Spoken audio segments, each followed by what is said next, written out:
Y'all, what's up? Your girl Tisha. Welcome back to my channel. Appreciate you for tuning in. What was I trying to say? I was trying to say appreciate you for tuning in, but my tongue got a little lazy. God dang, couldn't keep up. God darn it. Shout out to JJ. I guess Bell Collective didn't come on this week. I didn't see the episode. It says that it's coming on next week. So if that's what happened, y'all drop down in the comments. That's what it looked like to me. Is that how it showed up on y'all's TV that it didn't come on this week? Because that's what it did for me. But this episode is going to be about love and marriage Huntsville, y'all. Love and marriage Huntsville. Like, I'm interested in the episodes. Like this episode, of course, with Martell and Melody, see, we're starting to get into the nitty gritty. We're starting to get into the meats and potatoes of what's been going on. Clearly in the midst of, now we're finally catching up. Like, before it was all about this, what was happening on social media. Like in real time, we were seeing what was happening on social media because of the court case. And now we're actually getting to see the court case, through the TV show. So, although we obviously have been involved in this already, now to see it from the back end of like them actually taking each other to court is definitely what I want to see. What I don't want to see is Kimmi and Kiuwha talking. Like, I don't want to see them talking because, matter of fact, we'll get into it. Let's go ahead and get into the episode. So, Maurice, he's sitting there trying to play mind games. He trying to act like he got mind control over Debo. Kiuwha saying, I don't need all the words. I need you to tell me, what is it that you think I'm not over? And he was like, well, over the situation with Kiuwha. And she was like, well, if I couldn't get over anything, the only person that I'm really upset with, is you. Because we all know what was being implied, what was being said, and you weren't saying anything. And Maurice was like, well, my approach, you felt like I should have been a little bit more stern. And she was like, well, your approach was no approach. And that's absolutely what Maurice's take on any confrontation. He runs the other way. Maurice avoids confrontation. Point blank, period. Every time I start a video, I get like this freaking, it's like a hair or something by my eye. There it is. Oh my gosh, it was freaking tickling me. It was like a freaking hair by my eye. So annoying. Back to it. Is there another one? God dang. It was another one. Golly. It was like something is over here in my eye socket. What was I saying? Talking about, yeah, Maurice, he a punk. He just backs away and he was not confronting Kiuwha about how she felt about Kimmi, kind of jumping in the way of them having a reconciliation. I think Kimmi has had it with Maurice cause she was like, bro, you know what you say, you know what you haven't said, you know what I've done and what I haven't done. And so the only person I wouldn't be sitting on this conversation with is you, because at the end of the day, you know the things that have been said and gone on behind the scenes and aren't being said. Kimmi's had enough. She had enough. I couldn't imagine, bro, I'm dealing with cancer. I should be having to deal with this bullshit while I'm dealing with cancer, bro. Come on. This is what we call protecting and providing. See, that's the part of men that we forget. A part of protecting and providing also means, are you providing, a steady emotional, state for me to be in? Are you keeping a steady mental state for me to be in? And that doesn't seem like what you're doing right now, Maurice. Why are you doing our girl Kimmi that way? This some bull. So, yeah, so basically, he wasn't stern. He wasn't trying to get into it with Kiuwha. And so Kimmi's like, well, for me, it's okay, she lied. At the end of the day, it's for me about integrity. You being somebody who always talked about integrity, not working with people because of integrity. He well, that's not a good example. That's the worst example you could have done. And no, not really, because what she's saying is I don't see Kiuwha to have integrity necessarily. But I think for really what it was in the beginning, what Kimmi was trying to say is, it just is what it is, and we are where we are. Yes, I might feel like that's what happened, but because we've just kind of elevated to this space of at least being cordial around each other, I can let it go. And I think Maurice keep bringing it up because like it's something that he knows was a sore spot for Kimmi. So he's manipulating the situation. You're manipulating the emotion because you know that that's something that deep down bothered Kimmi. And Kimmi lets you know ahead of time, like, okay, essentially, I'm going to let it go. But no, Maurice wants to bring it back up to start a beef between Kimmi and Kiuwha, point blank, period. But so he's like, we're going to have meetings. You know, you're going to be there. And he's being facetious because Kimmi don't have to be there for every meeting, hell, especially if you don't. So he's like, I'm going to call a meeting with Kiuwha. And she's like, Maurice, whatever, bro. Whatever you want. You know, just make sure, you know, you bring an itinerary of things you need to say because this is your idea. Oh, why are you saying like that? Why are you putting it on? Because it is. This is your idea. This is your idea, Maurice. You know, she's like, what else you want me to say? Like, all you need to tell me that because, you know, this is all you. And she's like, what you also need to talk about is how, you know, you can't talk to me all the time like, oh, help me get my son. I need to get my son. When she started saying that, I said, oh, shit. I said, Kimmi got something to say, y'all. I literally feel like on NWA when he was like, yo, Dre. When he say, yo, Dre, turn it up. I got something to say. Like, I feel like that's what Kimmi want to be like right now. Like, Maurice, if you don't shut your ass up before I get to talking shit about you, like, Kimmi is holding it in, y'all. And I really just want her to blast his ass. I really, I know, Kimmi, girl, you holding it in.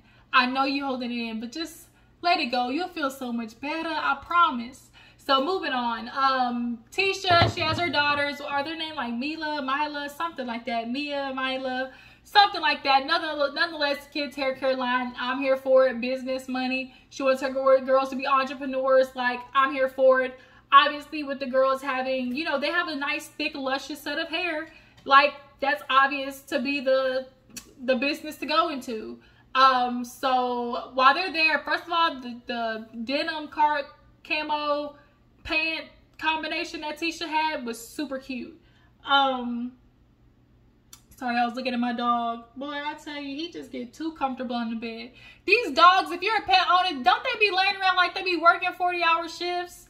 Just be walking around. My dog be laying legs up, belly up, nuts up, like, cause it's a boy dog, and he just literally be open with his legs just spread out, like, yo, the disrespect. But nonetheless, Tisha, she's with the girls. What's her name? Keke. She stopped by. Y'all know they're trying to get off on a better foot. So Keke stopped by, and basically they talk about her being, you know, getting awarded the key to Mobile, Alabama. And Keke's like, yeah, girl, I have to find out from somebody else.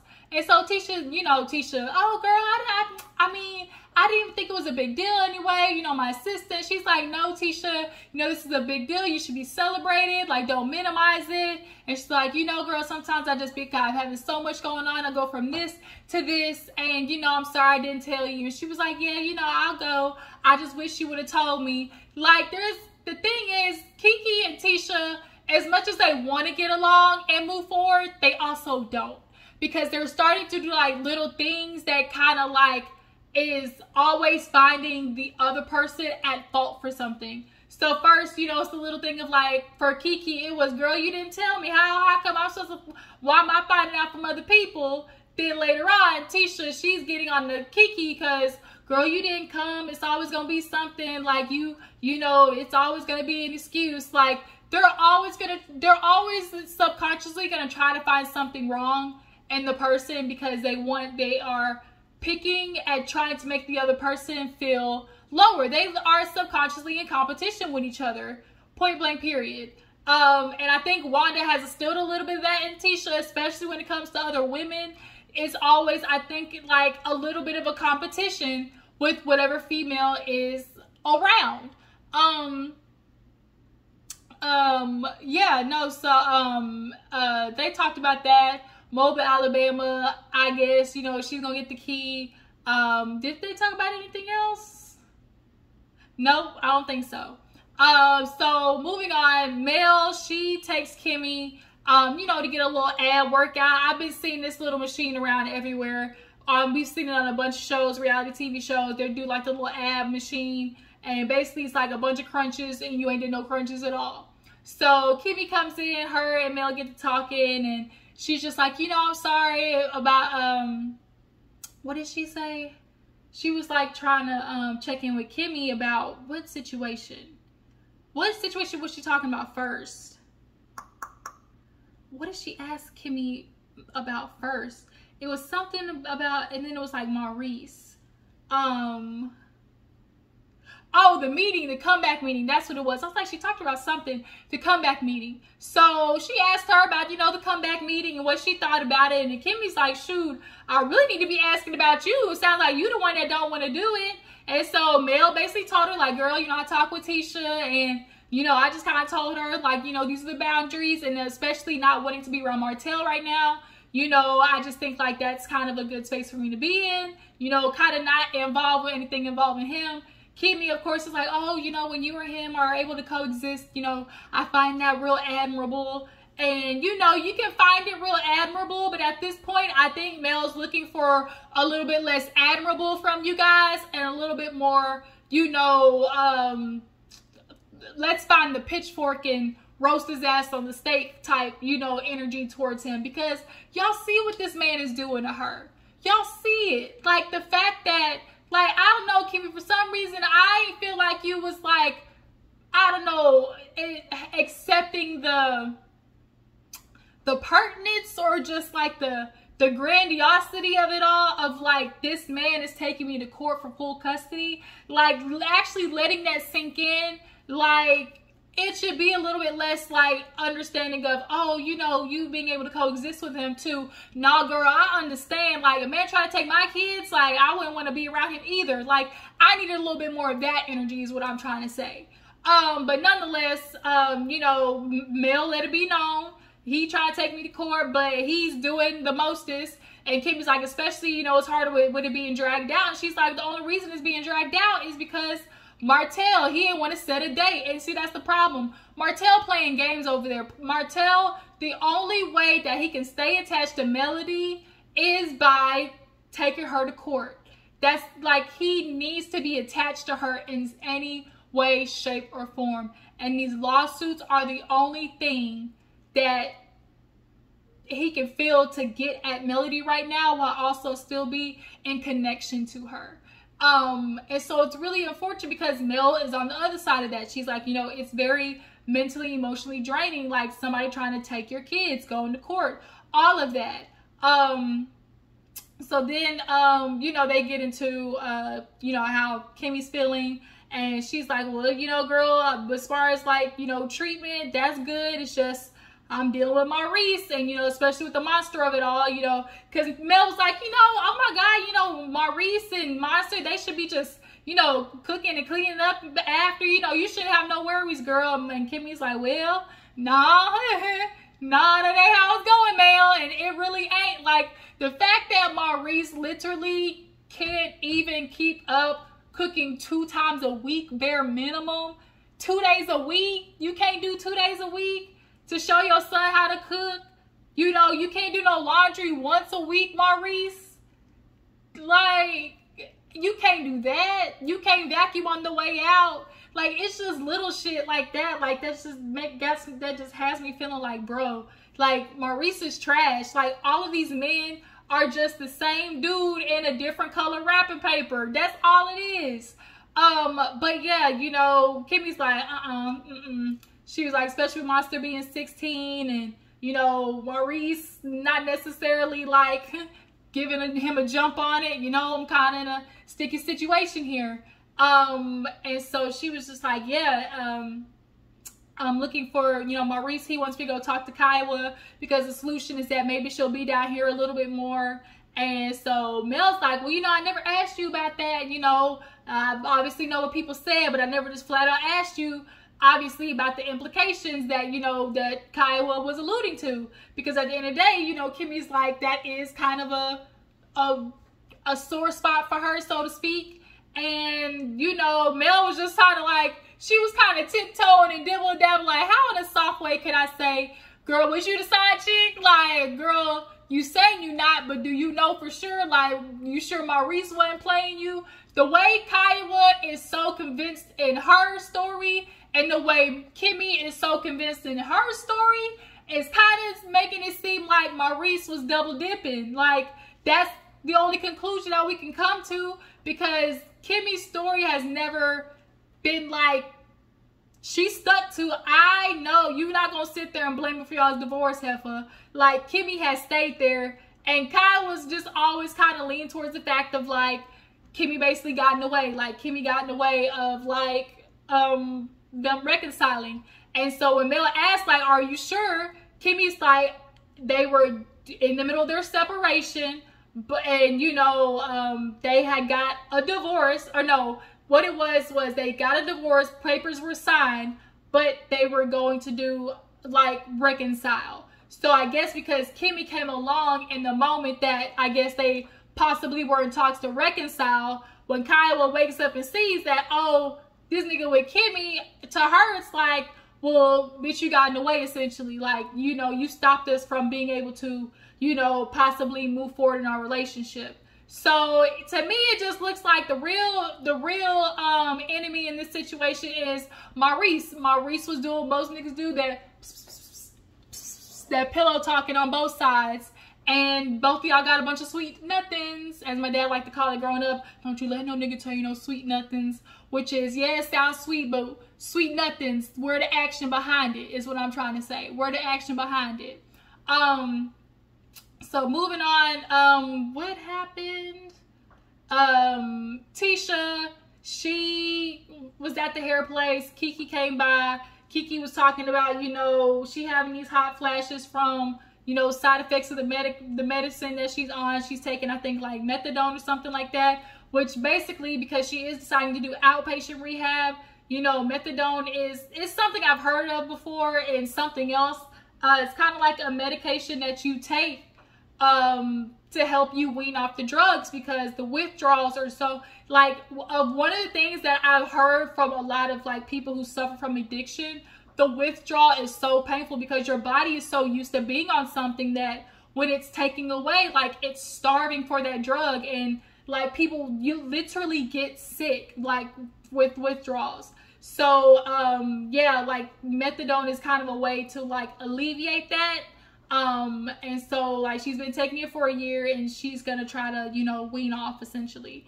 And Kimmi, and basically she was telling that story, and Tisha was like, yeah, that's nice to hear, but you know, you still got to work on showing up for people, because why weren't you there? And Keke basically was like, girl, I didn't have my car, you know, so-and-so was gone. I'm gonna assume, like, Keke's married, right? She got a husband, so, or boyfriend, so he was gone. And she was like, the rental car place was like, didn't have anything to rent out, so I don't know what else you want from me, girl. And Tisha just, yeah, you know, it's always an excuse. And all Keke can sit there and be like, is like, girl. Now, I'm just gonna question y'all. Do y'all feel like Keke full of lies?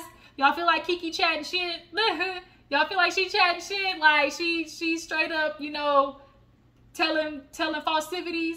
Y'all feel like Keke wanted to go? I'm not gonna lie, though. Yeah, it's a big deal. You're getting a key to the city, but you're getting the key to Mobile, Alabama.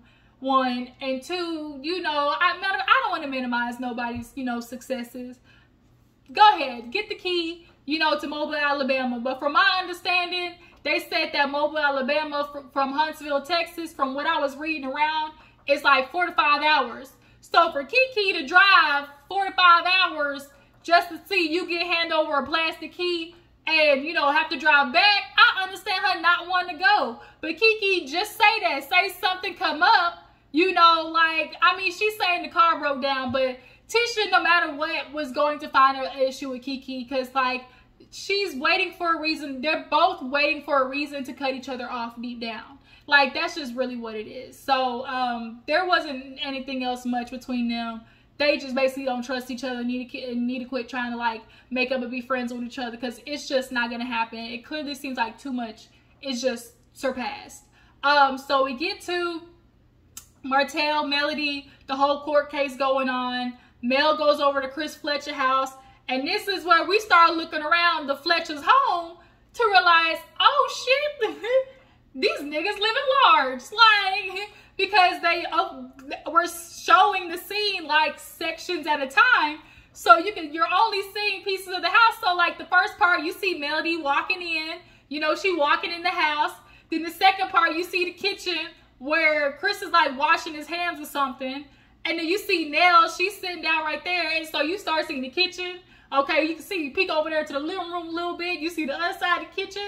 And it's, oh shit, okay. I was like, all right then, Fletchers. So they, you know, kind of find out they got subpoenaed and Martell didn't tell them. Martell, it's literally in your name, tell. Why would you not tell the people they get subpoenaed? But you know what? You know why he did that? Because he knew deep down, had he told them, they wouldn't have done it. They wouldn't have done it. Because Chris already is doing you a bunch of favors by letting you stay in his motherfucking rental properties is what it sounds like. Because the places that you're staying, obviously you're staying there, but while he finds basically a buyer is what it sounds like, which is why your ass keep moving. Just move back in with your mama, Martell. It's okay. Some people got to start over, and you just got to start over at your mama house. Like, or find an apartment, but I think you too busy trying to compete with Mel. And bro, your money just not as long as Melody's right now. It's just not, which is why you trying to get her to pay for your La Olla fees. Okay? Martell, stop it. And then not only that, you're doing that to somebody who's already doing so much for you. Like, Chris has done a lot for you, and so for you to put him in that situation, like, I'm sure he don't appreciate that shit. Nell was like, why am I getting called up in court for this madness? So this is where Martell and Melody, they start throwing slugs. So at the same time that's happening, Martell's over there at the mama house. He tried to sit there, man, you know, Melody, she want to take me, you know, for full custody now, and you know, the mama you got up there, and that was your moment to, you know, stick it to him. Mama, that was your moment to like stick it to him. Basically, it sounded like you wanted mama to tell lies and say Melody wasn't a good mama. And mama, Miss Marlene said, son, my name Bennett, I ain't in it. He said, you got up there and got right back down. I'm just a little disappointed. And she was like, well, Martell, you go up there and you say what you say. You defend yourself. And, you know, that'll be what it is. You know, I'm not good in these situations. Sir, Marlene can't sit there with, as much as she might want to go after Melody, Marlene can't with a straight face say that Melody's a bad mama. She can't. She can't do it because she's a mama herself. And she knows what Melody is dealing with. Period. And so Martell, he talking about, and Chris, and then Chris come to find out, he like, Melody was like, Chris said he ain't going to jail for nobody. And Chris was like, I ain't doing perjury. He's like, I said what I said. And essentially, Chris is talking about Martell's living situation, why he got to move so much, because basically he's living in these properties. I'm letting him live there until I sell them. Two, like, probably the state of Melody and her mothering. Has she ever seen anything that's just so detrimental that Martell deserves full custody? Probably fucking not. And so Nell, she's like, I don't like this. Like, I'm getting pulled into like shit that I shouldn't really be involved in. Like, Martell, if you are so focused on going after Melody that you have no clue how much you are isolating yourself from help and from people that really could do for you and just help you become a better person. And it's just one of the things, like when narcissists, they have their eye on a target, it's always about their ego and their pride and how dare you left me. As much, I think a lot of people don't understand too, as much as it is about the person who falls victim to like the narcissistic traits, as much as they are around for the abuse, the person who's the leader or the culprit, i.e. Martell, they need their victim just as much. They have to siphon from something. And now that Melody is gone, Martell has nothing to siphon from. And so now you're sitting there trying to figure out your goddamn life, and you're mad at Mel that you have to figure out your life right now because the wine ain't doing money, the calendars ain't getting bought, the books is clearly getting burnt, ain't nobody reading shit. Like, the suits, how you gonna come up with $100,000 to do these suits, my nigga? Like, Martell is looking for a get-rich-quick scheme, which is to ask Melody to pay his lawyer fees. He basically was prolonging it and trying to rack up some lawyer fees so he could get the money. And then we sit there and hear how what he say, like, oh, the judge basically agreed only because Melody didn't give him the phone. Why? See, that's the thing. Like, Martell can't have her phone. Like, the judge, I believe Melody, she's like, the judge kept giving her extensions. Like, basically, I feel like this either, she had to be a black judge. She had to have been. Or maybe, I don't know, white or black judge, but there is, like, men, it's like all this thing, like, fathers need to be in the children's life. Yeah, the good ones, okay? Especially if it's been proven that Martell is going after Melody, you know, and harassing her. She does not need to give him the number, have my assistant's number for my safety, because Martell doesn't know how to call Melody and just talk about the damn kids. He wants to send her pictures of what shoulda, coulda been, and this is what we used to look like, and that's what Martell want to do. Like, the Fletchers are like, Martell, we gonna leave you ass out because this is trash that you pulled us into us and didn't even tell us. Like, that's the thing, you didn't even tell them. Like, that is just weak shit. Like, Martell's a punk. He's a coward and a punk and milk dud head ass, like, stomp a mud hole in his head ass. Like, I can't with his medium ass suits on. So, like, now he want to sit there and feel good, like, oh yeah, the judges agree with me. Martell talking about the judge agree with me. That's what it says on paper, that Melody is unfit. Yeah, it might say that on paper, but why? Because of technicality. Like, cut the shit, Martell. Like, talking about 6 months on, 6 months off. That's what, okay, you want the kids? Take it for 6 months. He don't want that. He don't want them kids for 6 months. Because how is he supposed to get around and around with these other hoes he got? It don't work that way. He just wants control of Melody's life any way he can to know and figure out what's going on in her life. So last but not least, Kimmi and Kiuwha, they meet up. Essentially, it was just a short thing of like, hey, how did you talk with Monster go? And Kiuwha was like, my son, it's obvious that Monster misses his mama. She needs to be down there. And Kimmi is all for it. And, you know, with her coming down, you know, she wants to be good with Kiuwha. And she's like, the only thing at this point is, you know, discussing how you kind of left it out there that I was like a side chick, essentially. Like, I was, you know, the reason that you and Maurice divorced. And Kiuwha was like, well, I didn't know you were looking for me, like, to say something. It really honestly should have been Maurice, truth be told. It should have been. Maurice kept his mouth quiet, and you didn't want to solidify what Kimmi was saying. Why? Why, Maurice? Maurice never came out and was like, Kimmi was never no side chick. I was divorced then. I was out of the house by then. You know, it was impossible because this and this and this.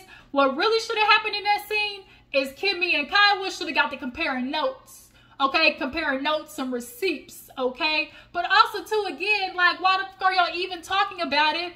Kiuwha was married for 4, 5, 6 years. Kimmi, you and Maurice been married. Like, do it really matter? Like, and I just don't want the talk to happen because if they do start beefing, that's what Maurice wanted. Like, ugh, God, I don't want that to happen. I just don't want that to happen. I don't want that to happen. I don't want that to happen, okay? Maurice is slick.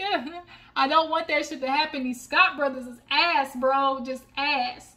But yeah, you guys, that was Love and Merch Huntsville. Y'all tell me what you think about the episode. Do you guys feel like Kiuwha and Kimmi have anything to talk about? Is Maurice more to blame about Monster than he wants to admit? Do you guys feel like Keke and Tisha genuinely want to be friends? Or they just, you know, talking out their ass? And what do you guys think about Martell and Melody going to court and him subpoena the Fletchers? Y'all feel like he was fake for not letting them know that they was getting ready to get called to court? Okay? Appreciate y'all for tuning in. Follow me on Instagram and Twitter, and I'm going to catch you later.